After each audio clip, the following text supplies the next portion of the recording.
ഹൈന്ദവ രാഷ്ട്രവാദത്തെ എതിർക്കുമ്പോൾ മുസ്ലിം രാഷ്ട്രവാദത്തെയും എതിർക്കണ്ടേ? കേരളത്തിൻ്റെ മുൻ ആരോഗ്യമന്ത്രിയും നിലവിൽ മട്ടന്നൂർ MLAയും ലോക്സഭാ തിരഞ്ഞെടുപ്പിൽ വടകര ലോക്സഭാ മണ്ഡലത്തിൽ LDF സ്ഥാനാർത്ഥിയുമായിരുന്ന KK ശൈലജ ടീച്ചർ നിയമസഭയിൽ ചോദിച്ചതാണിത്. തീർച്ചയായും ഇരു രാഷ്ട്രവാദത്തെയും എതിർക്കേണ്ടത് തന്നെയാണ്. ഇന്ത്യൻ സാഹചര്യത്തിൽ രണ്ടും പ്രതിരോധിക്കപ്പെടേണ്ടത് തന്നെയാണ്. പക്ഷേ പ്രശ്നം അതല്ലല്ലോ. ഇന്ത്യയെ മുസ്ലിം രാഷ്ട്രമാക്കണമെന്ന് ഇവിടെ ഇപ്പോൾ ആരെങ്കിലും വാദിക്കുന്നുണ്ടോ? അങ്ങനെ വാദിക്കുന്ന ഒരു സംഘടനയുടെ പേര് ടീച്ചർക്ക് പറയാനാകുമോ? ഒരു പ്രസ്താവന ഉദ്ധരിക്കാമോ?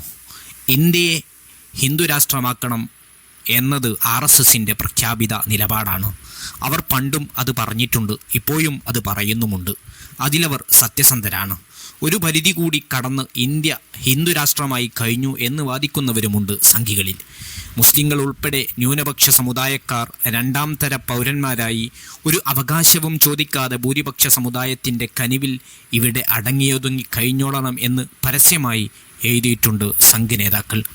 ഇതൊന്നും അറിയാതെ നിഷ്കളങ്കമായി ടീച്ചർ പറയുകയാണ് ഹൈന്ദവ രാഷ്ട്രവാദത്തെ എതിർക്കുമ്പോൾ മുസ്ലിം രാഷ്ട്രവാദത്തെയും എതിർക്കണമെന്ന്.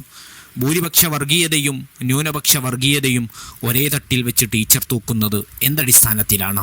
അത് പാർട്ടി നിലപാട് തന്നെയാണോ? മുസ്ലിം രാഷ്ട്രവാദമെന്ന ഇല്ലാത്ത ഒന്നിനെ ഉണ്ടാക്കിയെടുത്ത് ഹിന്ദു രാഷ്ട്രവാദവുമായി ബാലൻസ് ചെയ്യിക്കുന്നത് RSSനെ മാത്രമാകും സന്തോഷിപ്പിക്കുന്നുണ്ടാകുക. യഥാർത്ഥ മാർക്സിസ്റ്റുകാർ പോലും അതിൽ സന്തോഷിക്കില്ല. തെരഞ്ഞെടുപ്പിൽ ജയവും തോൽവിയും സ്വാഭാവികമാണ്. എന്തുകൊണ്ട് തോറ്റു എന്ന് സത്യസന്ധമായി പഠിച്ചും തിരുത്തിയും മുന്നോട്ടു പോകാൻ ശൈലജ ടീച്ചർക്കും പാർട്ടി